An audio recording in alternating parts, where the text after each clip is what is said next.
വേനൽക്കാലമായാലും മഴക്കാലമായാലും രാത്രിയായാൽ കൊച്ചിക്കാരുടെ വീടുകളിൽ ക്ഷണിക്കപ്പെടാത്തൊരു അതിഥിയെത്തും. മറ്റാരുമല്ല, കൊതുക്. ഇത്തവണത്തെ ബജറ്റിൽ കൊതുകിനെ തുരത്താൻ 1-2 12 കോടി ചെലവഴിക്കുമെന്നാണ് കൊച്ചി കോർപ്പറേഷൻ പറയുന്നത്.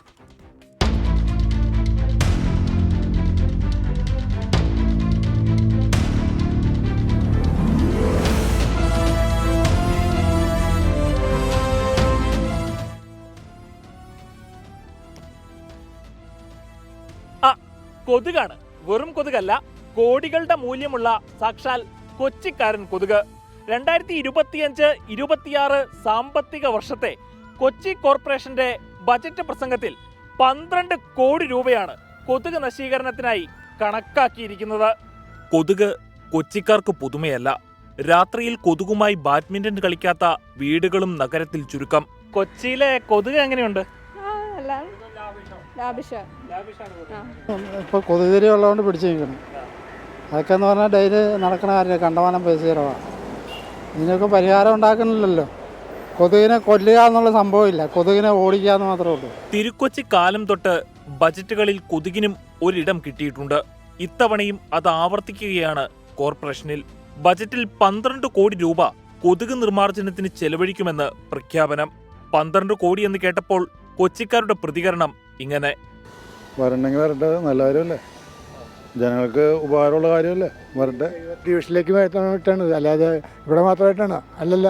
പിന്നെ കാശ് ചിലവാക്കാൻ കോർപ്പറേഷന് എത്രയോ ബാധ്യതകളുണ്ട്. അത് 12 കോടി ഉണ്ടാകത്തില്ല, 2 കോടി അങ്ങനെ ചിലവാക്കിയെങ്കിലായിരിക്കും 10 കോടി വേസ്റ്റാവും. എത്ര കോടി കിട്ടിയാലും അതവർക്കുള്ളതാണ്. നമുക്ക് കൊതുകിനൊന്നുമില്ല, കുറച്ച് ചിലതൊക്കെ ചെയ്യുമായിരിക്കും. ഉപകാരപ്പെടുക 12 കോടി രൂപ ഉപകാരപ്പെടുമെന്ന് പറഞ്ഞാൽ ഉപകാരപ്പെടുന്ന കുഴപ്പമില്ല. ഇത് കൊതുക് ശല്യം കൊണ്ടിട്ട് ഉറങ്ങാൻ പറ്റില്ല, ഒന്നും ചെയ്യാനും പറ്റണില്ല. മാറ്റി വെച്ചിരിക്കുന്ന അവർക്ക് പങ്കിട്ടെടുക്കാനായിരിക്കും, അല്ലാതെ കൊതുകിനെ തുരത്താനാണ്. അശാസ്ത്രീയമായ സെപ്റ്റിക് ടാങ്കുകളാണ് ഭൂരിഭാഗം നഗരവാസികളും ഉപയോഗിക്കുന്നത്. ഇവയിൽ നിന്നുമുള്ള മലിനജലം ഒഴുകിയെത്തുന്നതാവട്ടെ കനാലിലേക്കും തോട്ടിലേക്കും. കായലിനോട് ചേർന്ന് നിൽക്കുന്ന കൊച്ചി നഗരത്തിൽ തോടുകളും കനാലുകളും ഒട്ടനവധിയാണ്. കറുത്തൊഴുകുന്ന ഈ മലിനമായ ചാലുകളിലേക്ക് നോക്കിയാൽ മതി കൊതുകിന്റെ ഉറവിടം നിങ്ങൾക്ക് കാണാനാകും. ബ്രഹ്മപുരത്ത് നടത്തിയ കർമ്മ പരിപാടികൾക്ക് ശേഷം കൊച്ചിയുടെ കൊതുക് ശല്യത്തിനെ ഫലപ്രദമായി നേരിടാൻ ഒരുങ്ങുകയാണെന്ന് കൊച്ചി മേയർ. നമ്മളിപ്പോൾ കഴിഞ്ഞ വർഷം ആണ് ഇപ്പോൾ ഈ 12 കോടിയിലേക്ക് എത്താനുള്ള ഒരു കാരണം. നമ്മളൊരു ലാബ് അവിടെ സെറ്റ് ചെയ്യണമെന്ന് തീരുമാനിച്ചിരുന്നു. അത് VCRC വെക്ടർ കൺട്രോൾ റിസർച്ച് സെന്ററിന്റെ ശുപാർശയായിരുന്നു. എൻഡമോളജിസ്റ്റുകളെ നിയമിക്കാൻ നമ്മൾ ആലോചിച്ചിരുന്നു. അപ്പം ഇത് പക്ഷെ കഴിഞ്ഞ വർഷം അത് നടന്നില്ല.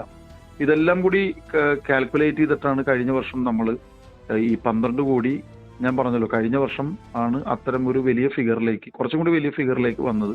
കൊതുക് നിവാരണത്തിനുള്ള ലാബ് സംവിധാനം, GIS സാങ്കേതിക വിദ്യ, എല്ലാ മാസത്തിലും നഗരത്തിൽ ഡ്രൈ ആചരണം, പുതിയ ഉപകരണങ്ങൾ വാങ്ങൽ തുടങ്ങി നിരവധി പദ്ധതികളാണ് മുന്നിലുള്ളത്. സംസ്ഥാനത്തിന്റെ സാമ്പത്തിക നഗരമായ കൊച്ചിയുടെ സിരകളിലൂടെ കക്കൂസ് മാലിന്യം ഒഴുകുന്നതിനും അതിലൂടെ ഉണ്ടാകുന്ന കൊതുകുകൾക്കും ഫുൾ സ്റ്റോപ്പ് ഇടേണ്ട സമയം അതിക്രമിച്ചു. കൊച്ചിയിലെ പുത്തം പണക്കാരൻ കൊതുകുകളുടെ കടികൊള്ളാൻ ഭാഗ്യം കിട്ടിയ ക്യാമറമാൻ AS അഭിജിത്തിനൊപ്പം അമൽ സുരേന്ദ്രൻ, 24 കൊച്ചി.